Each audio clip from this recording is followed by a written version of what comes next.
हाँ, तो अब अपन बात करेंगे वैशज्य कल्पना के जनरल इंट्रोडक्शन के बारे में, ठीक है? तो ये जो अभी आपको टेबल दिख रही है, ये मोहरपाल मीणा बुक की है। तो मैं आपको केवल टॉपिक बताऊंगा, क्वेश्चन क्या क्या पूछे जाते हैं इसके बेस पे, ठीक है?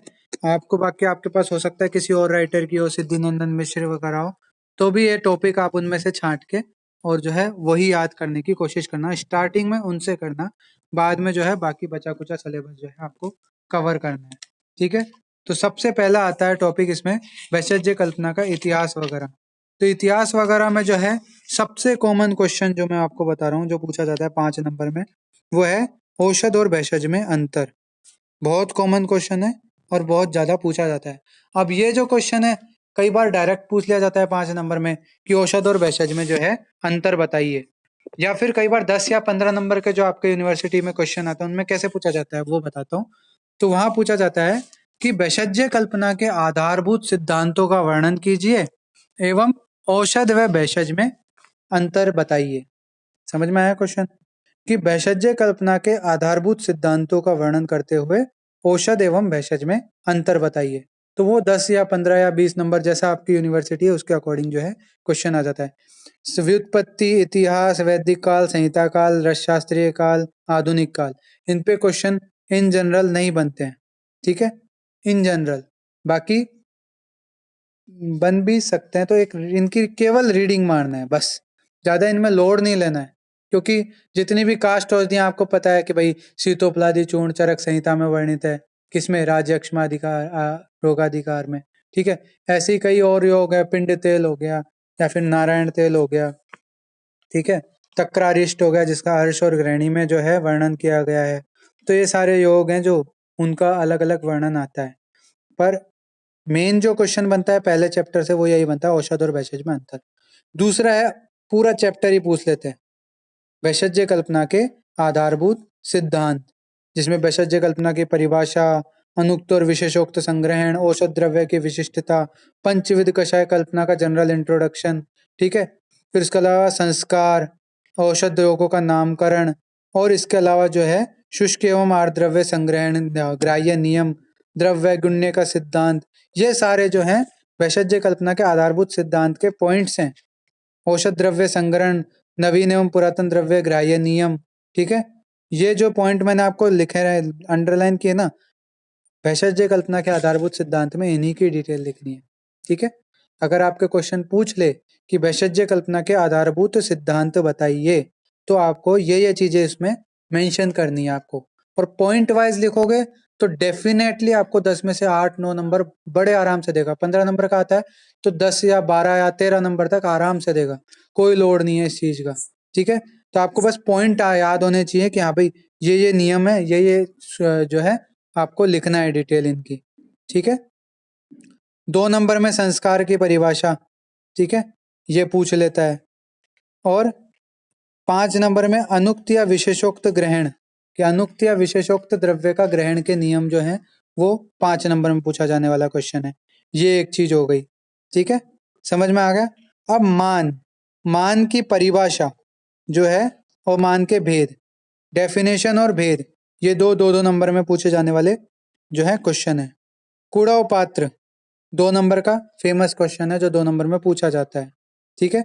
इसके अलावा जो है शारंगधर और चरक का मागध मान जो है ना वो पूछा जाता है। बाकी और इससे ज्यादा कुछ पूछा नहीं जाता, या ये मैं बता ही चुका।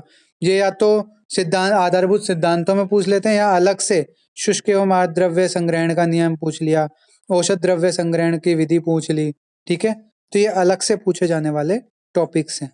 5 नंबर में भी पूछ सकते हैं, 2 नंबर में पूछ सकते हैं, तो वो है आपके ऊपर, ठीक है? तो मान वाले प्रकरण में मान की परिभाषा, मान के भेद, चरक और शारंगधर के मागध मान, कालिंग मान आज तक पूछे नहीं गए हैं, तो कालिंग मान का मेरे को नहीं लगता पूछेंगे, ठीक है? पहले आप मागध मान को ही प्रेफरेंस देना। और ये भी मान वाला में, ये मान जो है ना ये सबसे लास्ट में पढ़ना ताकि आपको ज्यादा से ज्यादा याद रहे, ठीक है? इससे रिलेटेड मेरे पास कोई ट्रिक होगी तो मैं जरूर आपसे शेयर करूंगा। तो चरकोक्त मागधमान और शारंगोक्त मागधमान, इसमें मान में यही पूछा जाता है। 2 नंबर में कुड़व पात्र पूछ लिया जाता है, ठीक है? या फिर मान के भेद, मान की परिभाषा पूछ ली जाती है। शुष्क एवं आर्द्र द्रव्य ग्राह्य नियम 5 नंबर में, या सिद्धांत के रूप में जो है 10 या 15 नंबर में पूछ लिया जाता है। नवीन एवं पुरातन द्रव्य ग्राह्य नियम पूछ लिया जाता है और औषध संग्रहण की विधि पूछ ली जाती है। ठीक है, तो ये सब चीजें हो गई। एक बार इसको साफ कर देता हूँ। तो यहाँ तक अंडरलाइन कर लिया जो जो मैंने बताया आपको, ये चीजें पूछी जाती हैं। फिर उसके बाद अपन आते हैं अगला, औषध संग्रह विधि। मैंने आपको बता ही दिया कि यहाँ पे पूछ लिया जाता है औषध संग्रह की विधि। फिर उसके बाद जो है आ, आगे औषध कल्पनाओं की सवीर्यता अवधि। जो स्टैंडर्डाइजेशन मानकीकरण वाला पॉइंट है ना, उसमें आप ये सवीर्यता वाला पूछ सकते हो, लिख सकते हो। और इसके अलावा सवीर्यता के बारे में अलग से 10 नंबर या 15 नंबर में पूछ लेते हैं कि औषध द्रव्यों की सवीर्यता क्या होती है। शारंगधर के अनुसार विभिन्न औषध द्रव्यों की सवीर्यता अवधियों का या विभिन्न औषध कल्पनाओं की सवीर्यता अवधियों का वर्णन कीजिए। ठीक है, ये चीज आ गई। अनुपान 2 नंबर का बहुत फेमस क्वेश्चन है। पैथोलॉजी हो चाहे चरक हो चाहे ये रसशास्त्र हो, तीनों में से किसी में भी आ सकता है अनुपान। बहुत इंपॉर्टेंट है, 2 या 5 नंबर का क्वेश्चन है। ठीक है, तो ये क्वेश्चन तुम याद कर लेना। इसके अलावा औषध सेवन काल जो तुम चरक में सॉरी फर्स्ट ईयर में अष्टांग में पढ़ के आए हो, कौन सा? कफोद्रेके गदे अनन्नम बलिनो रोग रोगिणे अन्नादो विगुणे अपाने सामान्य मध्यस्यते, वो वाला जो श्लोक है 8-10 लाइन का, वो वही औषध सेवन काल हो गया। ठीक है, कि भाई व्यान की दृष्टि हो तो कौन से काल में औषध लेनी चाहिए, समान की हो तो कौन से काल में, निरन्न कब लेनी चाहिए, तो ये सब चीजें। ठीक है, फिर उसके बाद ये हो गए अपने शुरुआती 3 चैप्टर में क्या क्या पूछा जाता है वो मैंने आपको बता दिया। चौथा चैप्टर बहुत इंपॉर्टेंट है। ठीक है, तो इसमें कषाय की परिभाषा 2 नंबर में पूछा जाने वाला क्वेश्चन है कि कषाय की परिभाषा लिखिए। तो इसकी परिभाषा बहुत सिंपल है, जो एक श्लोक आपने पढ़ा भी होगा, कंठस्य कशनात् प्रायो रोगाणाम वापि कर्षणात् कषाय शब्द प्राधान्यात् सर्व योगेषु कल्पते। ठीक है, तो कषाय शब्द की, फिर पंच कषाय योनियों के नाम 2 नंबर में पूछ लेता है, ये तो आपको पता ही होगा। ठीक है, लवण को छोड़ के सब होती है। फिर पंचविध कषाय कल्पना की परिभाषाएं, जैसे स्वरस कल्पना की परिभाषा, कल्क की परिभाषा, क्वाथ की, फिर हिम और फांट की, इनकी परिभाषा। परिभाषा आपको मेनली शारंगधर वाली ही याद करनी है। चरक वाली तो सेकेंडरी ऑप्शन है, जब आप शारंगधर वाली याद करने में पूरी तरह असमर्थ हो। ठीक है, श्लोक याद हो तो बहुत अच्छी बात है, श्लोक याद करने चाहिए इसके तो, मुख्य कषाय कल्पनाओं के तो। नहीं याद हो तो कोई बात नहीं, हिंदी शारंगधर वाली सबकी याद होनी चाहिए, सबकी। ठीक है, अब इसमें योग वाली बात आती है। तो स्वरस में कोई सा भी स्वरस आज तक पूछा नहीं गया है, फिर भी पूछ भी लेना तो कुछ नहीं है। आपको जो मेन स्वरस 4-5 प्रकार के होते हैं, जैसे पुटपाक विधि से स्वरस तैयार करते हैं, अग्नि संयोग से स्वरस बनता है, इसके अलावा निशोषित रात भर जो रखते हैं गर्म पानी में भिगो के और फिर अगले दिन स्वरस निकालते हैं, तो वो स्वरस अलग होता है। एक सामान्य स्वरस जो आप पढ़ते हो, तो स्वरस और उसके अनुकल्पना है, वो आपको जो बेसिक याद होना चाहिए, उसमें एग्जाम्पल याद होना चाहिए। बनाने का तरीका तो आप सामान्य लिख सकते हो। ठीक है, जैसे कि निम्ब पत्र स्वरस बनाना है, तो निम्ब पत्र का डायरेक्ट स्वरस नहीं निकलता, उसका पुटपाक विधि से निकलता है। तो पुटपाक विधि इन जनरल आप जब पुटपाक स्वरस की परिभाषा पढ़ोगे तो उसमें वो क्लियर हो जाएगी, तो आप उसका लिख सकते हो आसानी से, निर्माण विधि। ठीक है, तो आपको इन सबको जो है छोड़ देना है, मतलब इनको जो है आपको कंटेंट वगैरह देख लेना, किसी में आर्द्रक के अलावा कुछ और डाल दिया हो तो बात अलग है, स्वरस में कुछ और डलता नहीं है, प्रक्षेप द्रव्य डलते हैं, तो प्रक्षेप द्रव्यों के नाम याद कर लेना कि भी इसमें मधु डलता है, गुड़ डलता है, सरपी डलता है, तो वो सब याद रख लेना। कल्क में कल्क में कभी कभी 2 नंबर में निम्ब कल्क पूछा जाता है, बाकी कल्क कभी नहीं आता। क्वाथ में जरूर आता है, पुनर्नवाष्टक जो है आप एक बार पढ़ लेना, और रासना सप्तक, इनके कंटेंट और यूज याद कर लेना। श्लोक याद करने की कोई जरूरत नहीं है। तो पुनर्नवाष्टक और रासना सप्तक अंडरलाइन करा है। हिम में धान्य किम एक बार पूछा गया है, तो धान्य किम याद कर लेना। फांट में फांट नहीं पूछा जाता है। प्रमथ्या, ये 2 नंबर का बहुत फेमस क्वेश्चन है, प्रमथ्या याद कर लेना। षडंग पाणी है, ये याद कर लेना। ठीक है, तंडुलोदक, तंडुलोदक भी पूछ लेते हैं कई बार, तंडुलोदक आप पढ़ लेना। लाक्षारस 2 नंबर में पूछा जाता है, लाक्षारस पढ़ लेना। ठीक है, फिर मंत्र कल्पना, पानक कल्पना, इनकी परिभाषाएं याद करनी है, केवल एग्जाम्पल, केवल नाम याद रखने हैं। ठीक है, जैसे मंत्र कल्पना में खरजूरादि मंत्र लिख रखा है, तो आपको मंत्र खरजूरादि याद नहीं करना है, आपको केवल मंत्र कल्पना याद करनी है, उसकी बेसिक डेफिनेशन याद करनी है। ऐसी पानक है, तो पानक की बेसिक डेफिनेशन और निर्माण विधि याद करनी है, उसके एग्जाम्पल्स के नाम याद करने हैं केवल, ठीक है। अर्क, अर्क क्या होता है, जो अपने डिस्टिलेशन जो करते हैं, डिस्टिल जो होता है अपना एसेंस टाइप, तो वो अर्क होता है। तो अर्क की परिभाषा याद करनी है, अर्क बनाने की विधि याद करनी है, ठीक है। अर्क कहते किसे हैं, अर्क बनाते कैसे हैं, बाकी केवल एग्जाम्पल्स के नाम याद करने हैं कि गुलाब अर्क, यवान अर्क, ये सब। चूर्ण कल्पना, अब इंपॉर्टेंट आती है चूर्ण कल्पना। तो अभी तक मेन क्वेश्चन कहाँ से बने, कषाय की परिभाषा, पंचविध कषाय कल्पना की परिभाषा, उनका 10 नंबर में पूछ लेते हैं, पंचविध कषाय कल्पना को का विस्तृत वर्णन कीजिए। तब वहां पे जो है आपको विस्तृत वर्णन करना है स्वरस कल्क आदि का, जिसमें विस्तृत वर्णन में आपको क्या क्या पॉइंट लिखने हैं, पहली बात परिभाषा, दूसरी बात उसकी निर्माण विधि, तीसरी बात उसकी प्रयोग मात्रा, और चौथी बात उसके साथ अगर कोई अनुपान है तो वो, ठीक है। तो ये 4 चीजें जो है आपको याद रखनी है। फिर चूर्ण कल्पना, चूर्ण की परिभाषा शारंगधर वाली, इसमें शीतोपलादी चूर्ण ज्यादा पूछा जाता है, हिंगवाष्टक चूर्ण भी कभी कभी पूछ लिया जाता है। शीतोपलादी चूर्ण के कंटेंट कैसे याद करने हैं, तो आपके उस नाम में ही जो है कंटेंट छुपे हैं, मैं बताता हूँ कैसे। एक सेकंड ये साफ कर लूं, ये फोन थोड़ा पुराना है तो इसका टच उतना अच्छा रिस्पॉन्स नहीं करता। हाँ, तो शीतोपलादी में नाम में ही कंटेंट छुपे हैं, ये मैंने लिख दिया शीतोपलादी। पहला वर्ड क्या है, सी, सी से आप क्या याद रख सकते हो, सीता यानी मिश्री। फिर त से क्या याद रखना है, तुगाक्षरी। प, पैसे कौन सा वर्ड है, पिप्पली। फिर पहला, पहला से एक नाम याद आ रहा है आपके दिमाग में, एला, तो एला क्या होता है, इलायची, तो छोटी इलायची। और फिर द से क्या याद रखना है आपको, दालचीनी, ठीक है। शीतोपलादी, ये सब उत्तरोत्तर जो है घटते क्रम में होते हैं, कैसे, या फिर पीछे से आगे की ओर द्विगुणित क्रम में। एक भाग दालचीनी ली है तो उसमें 2 भाग कितना हो गया, ये एला। फिर उसमें दुगुना यानी 2 दूनी 4 भाग क्या हो गया, पिप्पली। फिर 4 दूनी 8 भाग क्या हो गया, तुगाक्षीर। और फिर 8 दूनी 16 भाग क्या हो गई, सीता। ये रेशियो याद करने का तरीका हो गया। तो शीतोपलादी चूर्ण, इसके 5 कंटेंट आपको नाम से याद हो गए, सीता, तुगाक्षीरी, पिप्पली, एला और दालचीनी। याद हो गया शीतोपलादी, किसी को डाउट। इसका रोगाधिकार राजयक्ष्मा, और इसको मेनली अजीर्ण और कास, श्वास, इनमें प्रयोग किया जाता है, ठीक है। मेनली अजीर्ण, अग्निमांद्य और कास श्वास में इसका प्रयोग होता है। किसी को कुछ पूछना है। फिर आता है हिंगवाष्टक चूर्ण। हिंगवाष्टक चूर्ण के कंटेंट भी बहुत ईजी है याद रखना, तो आपको क्या याद रखना है, जस्ट हिंगू, जस्ट हिंगू, ठीक है। जे फॉर जीरक द्वय, जीरा और कृष्ण जीरक। ए फॉर अजमोदा, एस फॉर सेंधव, और टी फॉर त्रिकटु, त्रिकटु, ठीक है। जस्ट हिंगू, और लास्ट 8वां कंटेंट क्या है, हिंगू। तो ये टोटल 8 कंटेंट क्या हो गए, 2 तो ये हो गए, जीरक और जीरक, कृष्ण जीरक, एक अजमोदा, फिर सेंधव, फिर त्रिकटु, त्रिकटु में 3 कंटेंट हो गए, पिप्पली, मरीच, सौंठ, और लास्ट में हिंगू। समझ में आ गया। हिंगवाष्टक चूर्ण, हिंगवाष्टक चूर्ण मेनली किसमें कहते हैं, जैसे किसी गैस बनती है पेट में, या फिर जो अपने वातज रोग है ना, जैसे उसमें देते हैं, उदावर्त हो गया उसमें देते हैं, अग्निमांद्य हो रहा हो तो दीपन के लिए देते हैं।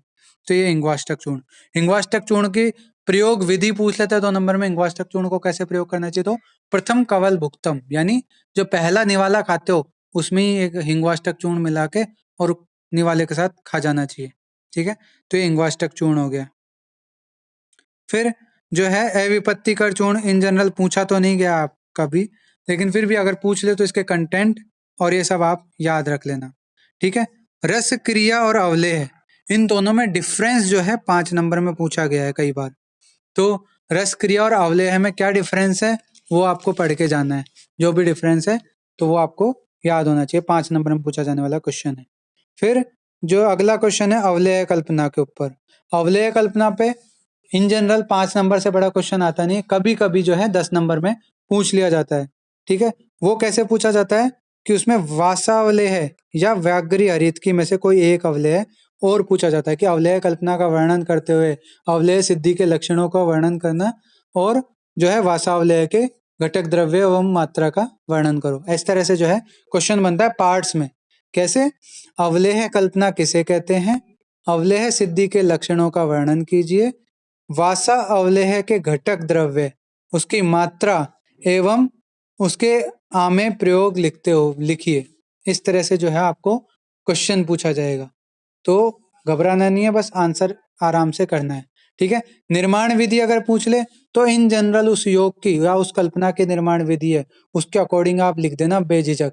जैसे मान लो तुमसे वासावलेह पूछ लिया, तो अवलेह कल्पना जो नॉर्मली बनाते हैं, कैसे बनाते हैं, उसको जो है कॉपी पेस्ट करके लिख देना है। बस कंटेंट किसके लिखने हैं, वासावलेह के।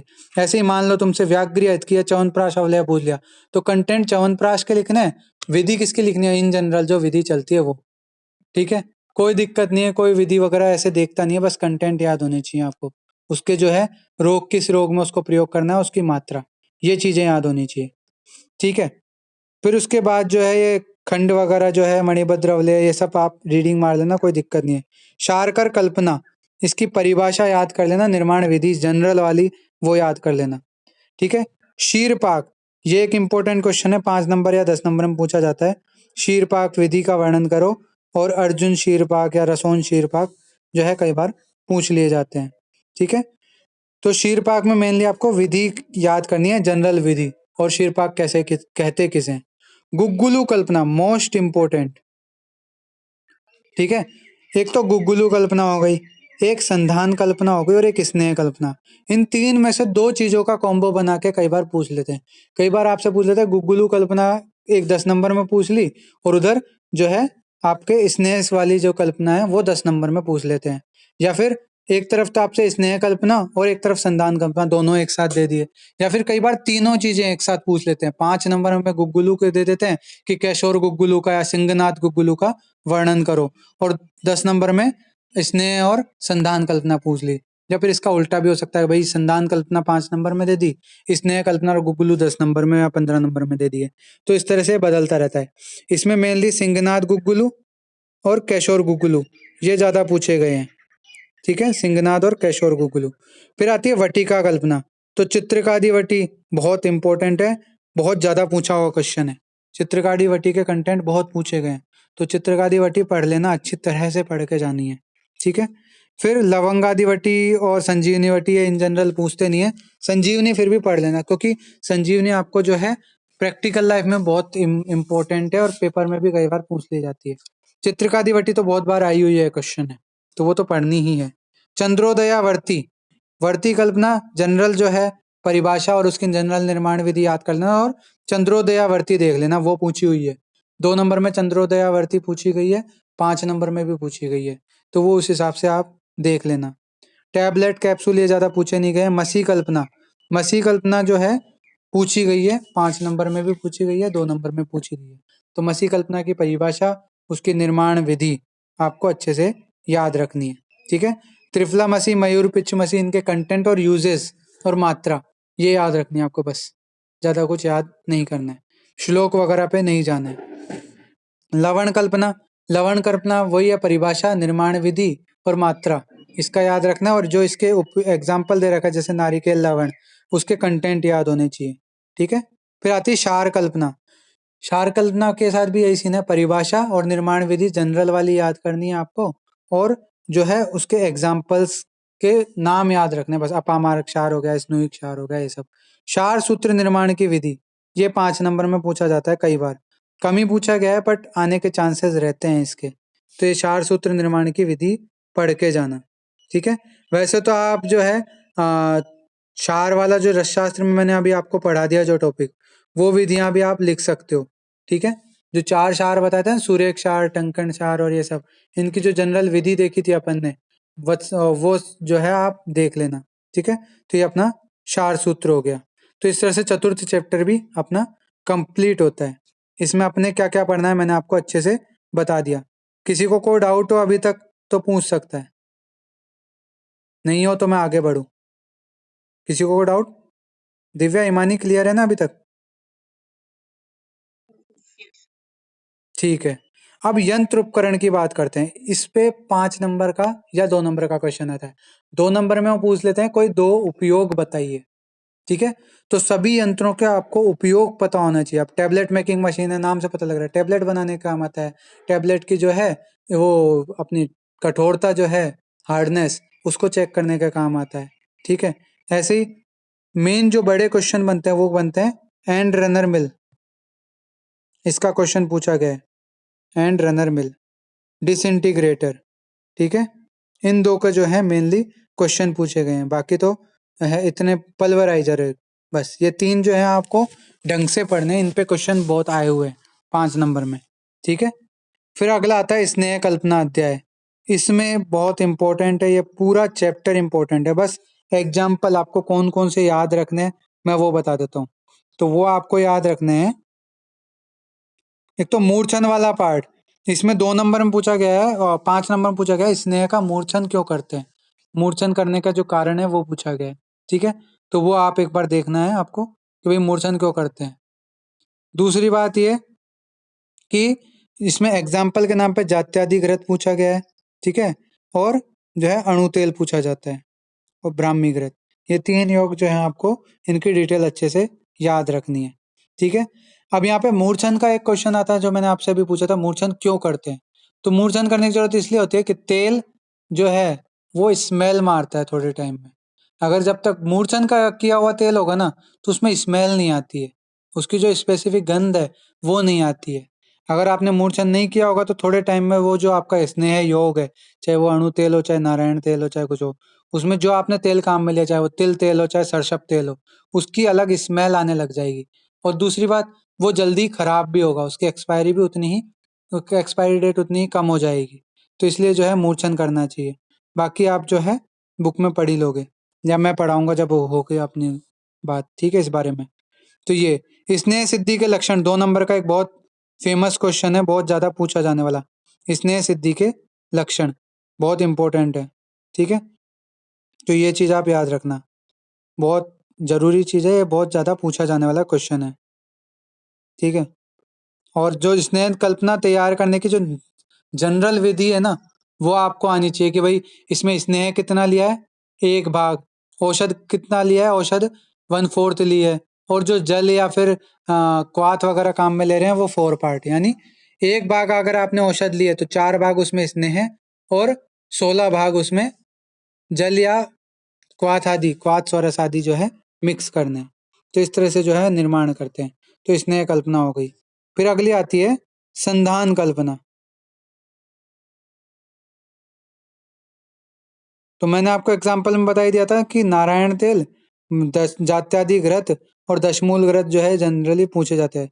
पंचगुण तेल, इसके जो है कंटेंट पूछ लिए जाते हैं कभी कभी 2 नंबर में। तो पंचगुण तेल भी आप एक बार देख लेना। फिर आता है संधान कल्पना। संधान कल्पना में आशा वरिष्ठ की परिभाषा कॉमन क्वेश्चन है। आशा वरिष्ठ में भेद, ये बहुत जरूरी, बहुत ज्यादा पूछा जाने वाला क्वेश्चन है। आशा वरिष्ठ में भेद ये वाला जो है ये 5 नंबर में पूछ लेते हैं। ठीक है। फिर ये जो सुरा के भेद है, मेरे यक सुरासव वारुणी सीधु, इनकी जो है डेफिनेशन पूछ ली जाती है। ठीक है। मध्य के गुण दोष 2 नंबर में पूछ लिए जाते हैं। सुक्त कल्पना परिभाषा पूछ ली जाती है इसकी। ठीक है। फिर तक्रारिष्ट 5 नंबर या 10 नंबर में जो है पूछा जाता है तक्रारिष्ट की डिटेल। ठीक है। कुमार्यासव, अशोकारिष्ट, ये 3 बहुत ज्यादा पूछे जाने वाले योग हैं। अगर संधान कल्पना आपसे पूछेगा ना क्वेश्चन तो कैसे पूछेगा, संधान कल्पना किसे कहते हैं, संधान कल्पना निर्माण की विधि बताते हुए कुमार्यासव निर्माण की विधि बताइए। या फिर ऐसे पूछ लेंगे संधान कल्पना के विस्तृत वर्णन करते हुए अशोकारिष्ट के घटक बताइए, इस तरह से पूछ लेंगे। या फिर ऐसे पूछ लेंगे, कई बार 2 कल्पनाएं मिक्स कर देते हैं, स्नेह कल्पना का वर्णन कीजिए स्नेह सिद्धि के लक्षण बताते हुए जो है तक्रारिष्ट के कंटेंट लिखिए, मतलब तक्रारिष्ट के घटक द्रव्य लिखिए। इस तरह से आपको पूछ लेता है। या फिर ऐसे पूछ सकते हैं क्वेश्चन 2 नंबर में, तक्रारिष्ट की सेवन मात्रा बताइए, या फिर कुमार्यासव की सेवन मात्रा बताइए, या फिर आपसे पूछ लेगा जात्यादि घृत की जो है इंटरनल डोज अपन लेते हैं जो सेवन मात्रा है वो बताइए। इस तरह से जो है आपके क्वेश्चन पूछ लेते हैं। ठीक है। तो कुमार्यासव, अशोकारिष्ट और तक्रारिष्ट एक बार ढंग से देख लेना, ये इन जनरल जो है पूछा जाता है। यहाँ पे हो गया, अपन पहुंच गए अगला। अगली आती है, ये हो गया पेपर फर्स्ट का पार्ट है, वहां तक कंप्लीट हो चुका। उसमें से जो आता था मैंने आपको बता दिया, ठीक है। संधान कल्पना और स्नेह कल्पना चैप्टर बहुत ढंग से पढ़ना, उसमें से क्वेश्चन आता ही है एक बड़ा। पंचविध कषाय कल्पना में पांचों मेन जो कल्पना है विद चूर्ण, उनकी डेफिनेशन और निर्माण विधि, सामान्य निर्माण विधि सबको अच्छे से आनी चाहिए, टिप्स पे होनी चाहिए, ठीक है। इसके अलावा जो है प्रमथ्या, 2 नंबर का बहुत फेमस क्वेश्चन है, प्रमथ्या की परिभाषा, ठीक है, वो आपको याद रखनी है। फिर जो है आपके औषध सिद्ध पानीय हो गया, षडंग पानीय हो गया, इनकी परिभाषा। औषध सिद्ध पानीय बहुत ईजी है, क्या लेना है, एक भाग औषध लेनी है, उसमें 64 भाग यानी 64 गुना पानी डालना है। फिर उसको तब तक पकाना है जब तक वो अर्धांश नहीं रह जाए, मतलब 32 भाग। और जैसे ही वो अर्धांश रह जाता है तो उसको स्वांशित होने के लिए रख देते हैं, इसी को क्या बोलते हैं, औषध सिद्ध पानी है। अब इसमें आप चाहे पिप्पली डाल दो, चाहे कोई और द्रव्य डाल दो, तो वो उसी से सिद्ध पानी हो जाएगा। जैसे कि मान लो मैं एक जने से पूछता हूँ अभी, आ, हिमानी तुम बताओ, मेरे आप तुम्हें बनाना है चित्रक सिद्ध पानी, तो कैसे बनाओगी हिमानी?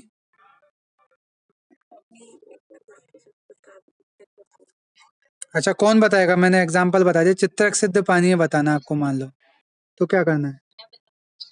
हाँ बताओ।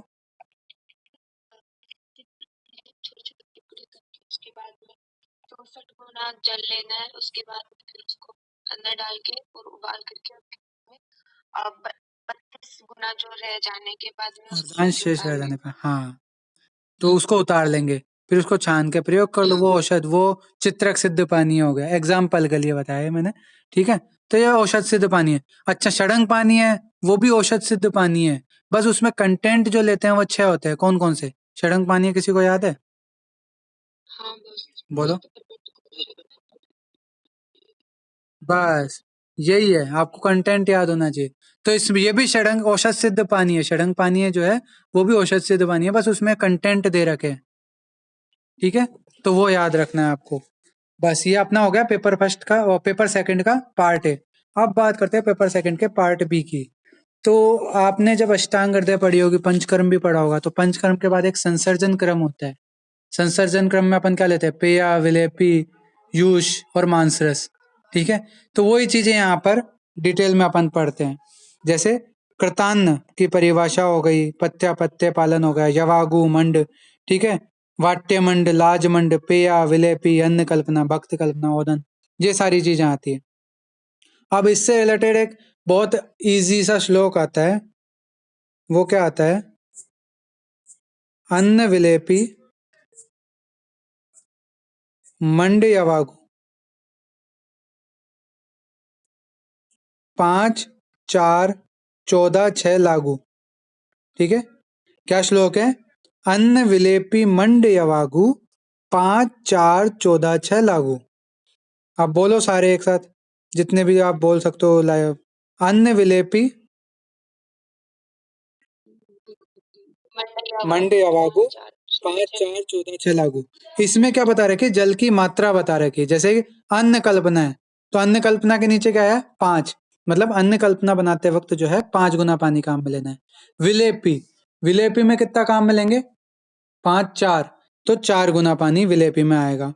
फिर आता है मंड यवागु, तो मंड में कितना आएगा, 5, 4, 14, तो 14 गुना पानी किसमें लेना है, मंड में, ठीक है। फिर यवागु, यवागु में कितना लेना है, फिर 6, 6 गुना पानी। तो ये आपको सीधे सीधे याद करने का तरीका हो गया, अन्य विलेपी मंड यवागु 5, 4, 14, 6 लागू। वैसे भी याद करना हो, अगर आपको ये याद नहीं हो रहा हो, तो यवागु में ये उल्टा सा ये बन रहा है, ठीक है, उल्टा ऊ की मात्रा, तो ये कैसी बन रही है, ऐसी। तो इसको अगर आप उल्टा करके देखोगे तो ये 6 बन रहा है, तो यवागु में 6 गुना पानी। विलेपी में पै को नोटिस करो, पै कुछ ऐसा नहीं बन रहा, ऐसे अपन किसको डिनोट करते हैं, 4 को, तो विलेपी में 4 गुना पानी हो गया। फिर अन्न का आपको याद करना पड़ेगा, 5 गुना पानी। और मंड और पेया, इनमें क्या होता है, 14 गुना पानी होती है।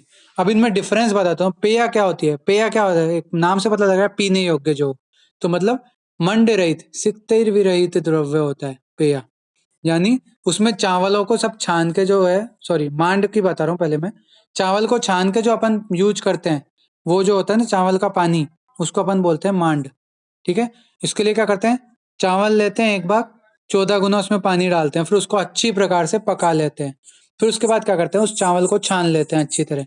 जो नीचे का पानी प्राप्त होता है चावल का, उसको बोलते हैं मंड, मांड। ठीक है, फिर पेया, पेया में भी 14 गुना पानी डालते हैं, बट इसमें जो है चावलों को छानते नहीं है। ठीक है, चावल उसके अंदर रहने देते हैं, तो इसको क्या बोलते हैं, पेया। फिर आता है विलेपी। विलेपी में क्या करते हैं, एक बार अगर आपने चावल लिया है तो उसमें 4 गुना पानी डाल के, और जो है अपन कल्पना तैयार करते हैं, उसको बोलते हैं विलेपी। ठीक है, चावल एक भाग, या फिर जो भी अगर मूंग की बनाए तो मूंग एक भाग, और पानी 4 गुना, तो ये विलेपी हो गया। फिर यवागु, यवागु में आपको 2-3 तरह की विधियां देखने को मिलेगी जब आप पढ़ोगे तो। एक तो सामान्य यवागु, जिसमें 1 भाग चावल और 6 भाग जल लेना है, और उससे जो है सिद्ध करना है। फिर एक जो है आपको औषध सिद्ध यवागु भी होती है, जैसे कि आपने किसमें पढ़ा है, चरक संहिता में कौन से चैप्टर में यवागुओं का वर्णन है? सेकंड। नाम क्या है सेकंड चैप्टर का? सेकंड चैप्टर का नाम? हाँ, हाँ, तो उस अध्याय में 28 यवागुओं का वर्णन किया गया है। तो वो सारी यवागु है, सामान्य यवागु नहीं है, वो औषध सिद्ध यवागु है। अब औषध सिद्ध यवागु कैसे बनती है? पहले औषध सिद्ध यवागु के लिए जो है औषध सिद्ध पानीय बनाना पड़ता है। जैसे कि एग्जाम्पल के लिए पंचकोल यवागु बनानी है आपको, तो पंचकोल से सिद्ध जल बनाते हैं पहले, जैसे कि औषध सिद्ध पानीय बनाया था। वही पंचकोल लेते हैं एक भाग, उसमें 64 गुना पानी डाल के अर्धांश शेष रखने तक उसको पकाते हैं। फिर वो अपना क्या तैयार हो गया, पंचकोल पानी है। ठीक है, फिर उस पंचकोल पानी है, पंचकोल सिद्ध जल है ना, उसको लेते हैं 6 भाग, और एक भाग उसमें चावल डाल के और पका के अपन विलेपी तैयार करते हैं। समझ में आ गई विलेपी बनाने का तरीका? ये बस नॉर्मल तरीका है। और अन्न कल्पना या भात कल्पना, जिसमें अपन 5 गुना पानी डालकर और उसको पकाते हैं, ठीक है, वो भात कल्पना या अन्न कल्पना हो गई। फिर उसके बाद जो है यूश वगैरह जो है आपको वही है, चावल यूश किसकी बनती जाता था, दालों वगैरह के जो बनते थे कल्पना, उसको यूश बोलते हैं। ये भी कैसी होती है, एकदम लघु टाइप की कल्पना होती है, जो मंदाग्नि वगैरह में देते हैं। ठीक है, मांसरस, मांसरस वो जो चिकन सूप वगैरह जो अपन बोलते हैं जिनको, ठीक है, उसको मांसरस बोलते हैं। मांस पकाकर उसको छान के जो पानी उसका प्राप्त होता है वो मांसरस। ठीक है, वेशवार, वेशवार में क्या होता है कि जो, जैसे मान लो चिकन है, उसकी बोन्स हटा के, बोनलेस चिकन जो होता है ना, उसको पानी में डालकर अच्छी प्रकार से पकाते हैं, और इस प्रकार से पकाते हैं कि वो सारा एक सार हो जाता है, सूप जैसा हो जाता है, तो उसको वेशवार बोला जाता है। ठीक है, फिर खड़काम्बलिक, राग शाड़ाव, ये 2-2 नंबर के क्वेश्चन है। खड़काम्बलिक किसे कहते हैं, राग शाड़ाव किसे कहते हैं, ये 2 नंबर में पूछे जाने वाले क्वेश्चन है। ठीक है, अब आती है बाह्य उपचारार्थ कल्पना, लेप वगैरह इनके बारे में।